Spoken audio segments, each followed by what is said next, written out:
I moved into this charming yet pricey suburban enclave in the heart of Austin, Texas, where the streets wound like lazy rivers through rows of modern homes with manicured lawns and community barbecues on sunny weekends. My one true passion in life was my sleek, midnight, blue Tesla Model S. That electric beauty that whispered through the neighborhood like a gentle breeze. Never blaring music or exceeding 10 miles per hour within the gates. Yet it seemed to stir up a storm of unwarranted envy in our Homeowners Association president, Karen. She patrolled the sidewalks with the fervor of a guardian angel gone rogue.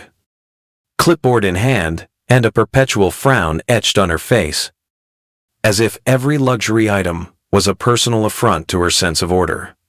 I remember the day I first settled in, unpacking boxes under the warm glow of a late spring sunset, feeling that mix of excitement and exhaustion that comes with starting fresh in your mid-30s, dreaming of quiet evenings and weekend hikes with friends. But Karen wasted no time. A note appeared on my windshield the very next morning, scrawled in bold letters that dripped with accusation. Your vehicle is a menace to our peaceful community. Far too advanced and intimidating to families and children. And it violates the unspoken harmony we strive for here. You must remove it within 2 weeks or face consequences. I chuckled to myself, picturing her typing that out with dramatic flair. And I tucked the note away in a folder I jokingly called my neighborhood drama collection, never imagining it would escalate into something so deeply personal and hurtful. As I stood there in my driveway, sipping coffee and watching the birds flit about, I felt a pang of sadness, knowing that in a place meant for connection, jealousy could turn neighbors into adversaries. But I held on to hope that common sense would prevail. Fast forward to the 15th day, and I stepped outside into the crisp morning air, mug of steaming coffee in hand, only to have my heart sink like a stone in water when I saw the devastation awaiting me. My beloved Tesla was utterly destroyed. Not just scratched or dented, but ravaged beyond recognition, with windows shattered into 1,000 glittering pieces. The bodywork peeled away like skin from a wound, and tires punctured flat as forgotten balloons. I froze in place, a wave of anger and grief washing over me that left me breathless.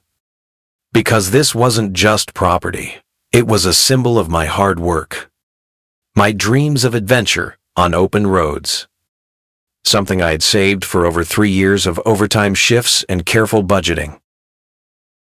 A neighbor, whom I'll call Mike, approached with wide eyes and a hushed voice, saying he had seen Karen and the maintenance worker lingering near my car the night before, acting suspiciously in the dim streetlight. And though he admitted he hadn't thought much of it at the time, the sight now made his stomach twist with regret. I didn't yell or break down right there. Instead, a calm resolve settled over me, born from that inner strength you discover in moments of crisis. The kind that reminds you you're not defined by what others take away. I remembered the smart security camera I had installed above my porch, a little device that captured everything in high definition. And I walked back inside with steady steps, pulling up the footage on my laptop. There she was, Karen, in all her misguided glory, ranting about threats to the community while wielding a heavy tool like it was a weapon of justice.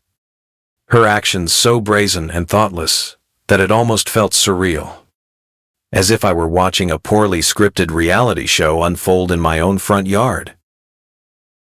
In that moment, surrounded by the quiet hum of my home, I felt a surge of determination, knowing that this wasn't just about a car, It was about standing up for what's right in a world where envy can lead to destruction. I took a deep breath and dialed my attorney, a trusted friend named Jordan, who listened patiently as I described the chaos. His voice on the other end, offering that reassuring mix of empathy and strategy that made me feel less alone in the fight. The video evidence was crystal clear. Timestamp for the evening of April 14th, 2025. Showing Karen in her casual attire, moving with purposeful malice under the cover of dusk. And I knew I had to act before the trail went cold. I gathered statements from Mike and a couple of other neighbors who had noticed odd behavior. Their words painting a picture of Karen's growing obsession with enforcing her own version of rules, turning what should have been a friendly community into a battleground of resentment. The local police arrived later that day, their presence bringing a sense of official weight to the situation. And as they reviewed the footage, one officer remarked with a shake of his head that it was one of the most blatant acts of vandalism he'd seen. No attempts at disguise. Just raw emotion spilling over into criminal territory. The Homeowners Association scrambled to respond, sending me a formal letter of regret from the board. Though notably absent was Karen's signature, as if she could distance herself from the fallout of her own deeds. When the officers confronted her at her door, she spun a tale of self-defense, claiming my Tesla was a rolling hazard that endangered every child within 3 blocks. That its silent speed was a silent threat she couldn't ignore. But her excuses fell flat, revealing the hypocrisy in her actions.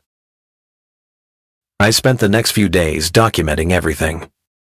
From noise level records showing the car barely made a whisper above ambient street sounds to GPS logs proving it never exceeded 10 miles per hour in the area. Building a case that felt like armor around my sense of justice. All while wrestling with the emotional toll of betrayal from someone who should have been a community leader. The civil suit unfolded in the county courthouse on a warm June morning, 2025.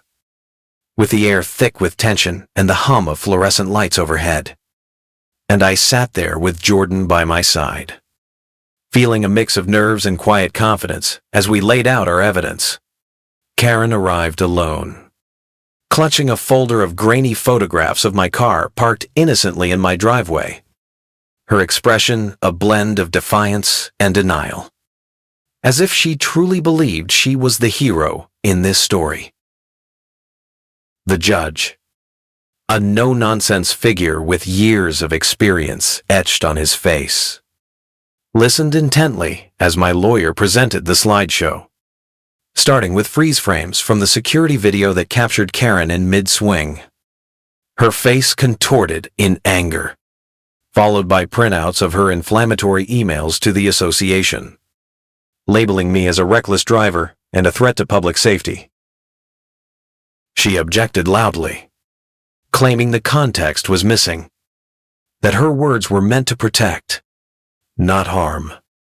But the judge's steady gaze cut through her protests, reminding her that actions have consequences.